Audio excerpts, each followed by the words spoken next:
Disclaimer: இந்த சேனலில் பகிரப்படும் அனைத்து தகவல்களும் கல்வி மற்றும் அறிவு பகிர்வுக்காக மட்டுமே. இங்கு நாங்கள் யாரையும் பங்கு சந்தையில் வர்த்தகம் செய்ய ஊக்குவிக்கவில்லை. இங்கு பகிரப்படும் அனைத்து தகவல்களும் எங்களின் தனிப்பட்ட கருத்து. மிக முக்கியமாக, நான் செபியில் பதிவு செய்யப்பட்ட ஆலோசகர் அல்ல. Hi, hello, welcome back to our channel options master guide.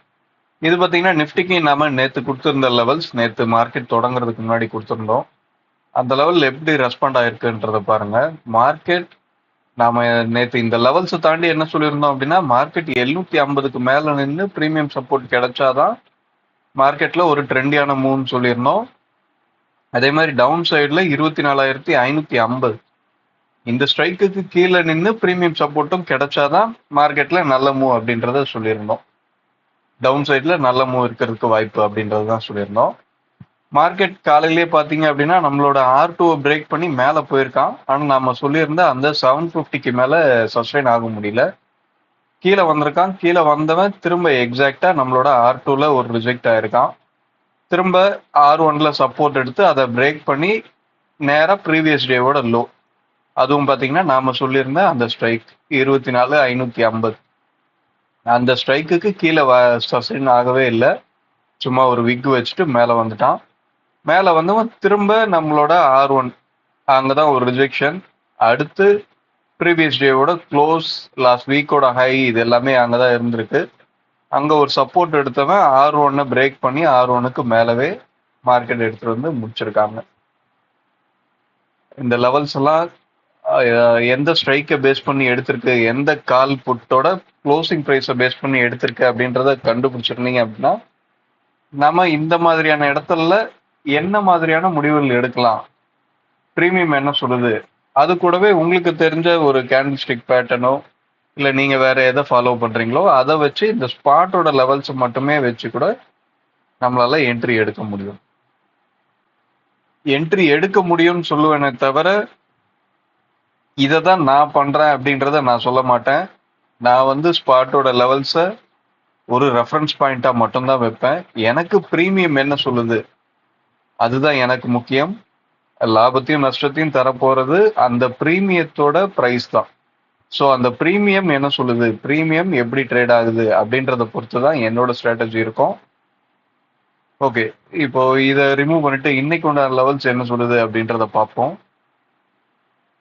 Okay, இன்னைக்கு உண்டான லெவல்ஸ் மார்க் பண்ணியாச்சு. என்ன அப்படின்னா 24,786, 24,710, 24,549, 24,463. இதுதான் நாம இன்னைக்கு எடுத்திருக்க லெவல்ஸ். இந்த லெவல்ஸ் எல்லாமே ஒரு ஒரு கால் புட்டோட க்ளோசிங் ப்ரைஸ் மட்டும்தான். வேற ஹை லோ அப்படின்னு சொல்லி எதுவும் நாம எடுக்கல. க்ளோசிங் ப்ரைஸை மட்டுமே பேஸ் பண்ணி எடுத்திருக்கோம். ஓகே, இப்போ ப்ரீமியம் என்ன சொல்லுது அப்படின்னா, ஓகே, ப்ரீமியத்தை பொறுத்தவரையும் மார்க்கெட் அப்சைட்ல அப்படின்னா 700க்கு மேல நின்று ப்ரீமியம் சப்போர்ட்டும் கிடைக்கிற பட்சத்துல நல்ல ஒரு அப்சைட் மூவ் கிடைக்கிறதுக்கு வாய்ப்பா இருக்கும். அந்த வாய்ப்பும் பார்த்தீங்கன்னா ப்ரீவியஸ் டேவோட ஹையை பிரேக் பண்ற பட்சத்துல நல்ல ஒரு ட்ரெண்டியான மூவ் எதிர்பார்க்கலாம். மொத்தத்தில் 700க்கு மேல நிற்கும் போது நல்ல ஒரு தொடர்ந்து மேல போக வாய்ப்பு இருக்கு, ப்ரீமியம் சப்போர்ட் கிடைச்சா மட்டும்.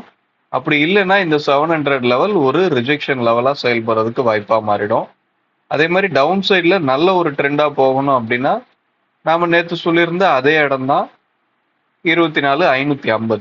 இந்த ஸ்ட்ரைக்குக்கு கீழே நின்று ப்ரீமியம் சப்போர்ட் கிடைக்கிற பட்சத்துல நல்ல ஒரு டவுன் சைட் மூவா இருக்கும்.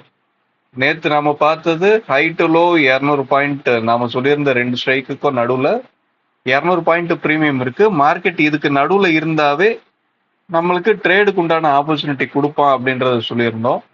மார்க்கெட் இங்க கீழே இருந்து மேல போகும்போது இந்த ரெண்டு இடத்துலயுமே ஒரு கால் சைடுக்கு உண்டான என்ட்ரி ஆப்பர்ச்சுனிட்டியை கொடுத்துருந்தான். அதே மாதிரி மேல இருந்து கீழே இந்த இடம் வரும்போதும் புட்டுக்கு உண்டான ஆப்பர்ச்சுனிட்டியை கொடுத்துருந்தான். இங்க இருந்து காலுக்கு உண்டான ஆப்பர்ச்சுனிட்டியும் கொடுத்துடலாம். ஸோ கால் புட்டு ரெண்டு பேருக்கும் நேற்று ஆப்பர்ச்சுனிட்டி கொடுத்துருந்தான். இதே விஷயம் இன்னைக்கு நடக்கிறதுக்கும் வாய்ப்பு இருக்கு. ஒரே ஒரு சின்ன different, high to low 150 point இந்த ப்ரைஸ் ரேஞ்சுக்குள்ள நிக்கிறதுக்கு வாய்ப்பா இருக்கும். அதாவது 550க்கு கீழே போக முடியாமலும் 700க்கு மேல போக முடியாமலும் இப்படி நிற்கும் போது இந்த 2 ஸ்ட்ரைக்குக்கு நடுவுலவே மாட்டிக்கிட்டு மார்க்கெட் அப்படியே ஒரு சைட்வேஸ் எக்ஸ்பைரியா போகிறதுக்கும் வாய்ப்பு இருக்கு. ஆனா 150 பாயிண்ட் நடுவுல இருக்கிறனால ட்ரேடுக்கு உண்டான வாய்ப்பு இருக்கும். அவசரப்படாம என்ட்ரி எடுக்கணும். ஒரு செல்லர் அப்படின்றவன் ஆப்ஷன்ஸ் பிரைஸ்ல இருக்க டைம் வேல்யூவை தான் அவன் ப்ராஃபிட்டா புக் பண்ண போறான். அந்த டைம் வேல்யூ நல்லா டிகே ஆகட்டும். டிகே ஆனதுக்கு அப்புறம் உங்களோட முடிவை எடுங்க. காலையிலேயே ஹீரோ ஜீரோ நான் ட்ரை பண்றேன் அப்படின்னு சொல்லி ஒரு டிகே நடக்கிறதுக்கு முன்னாடியே ஒரு ஆப்ஷன் ஸ்ட்ரைக்கை எடுத்து வச்சுக்கிட்டு இது போகுமா போகாதா அப்படின்னு சொல்லி பார்த்துக்கிட்டு இருக்க வேண்டாம். இன்னைக்கு ஹீரோ ஜீரோ அப்படின்ற ஒரு விஷயம் நடந்தாலுமே அதுக்கு உங்களுக்கு இம்பாக்ட் கொடுக்க போற ஸ்ட்ரைக்கு இந்த 550 புட்டு 700 கால் இந்த 2 ஸ்ட்ரைக்கு தான் இம்பாக்ட் ஸ்ட்ரைக்கா செயல்படுறதுக்கு வாய்ப்பா இருக்கும். இது என்னோட அனலைஸ்ல, நீங்க உங்களோட அனலைஸ பண்ணிக்கோங்க. ஓகே, வீடியோ பிடிச்சிருந்தா லைக் பண்ணுங்க, ஷேர் பண்ணுங்க, சப்ஸ்கிரைப் பண்ணுங்க வீடியோவை பார்க்கறதுக்கு முன்னாடி. அடுத்த வீடியோவில் சந்திப்போம். தேங்க்யூ, பாய்.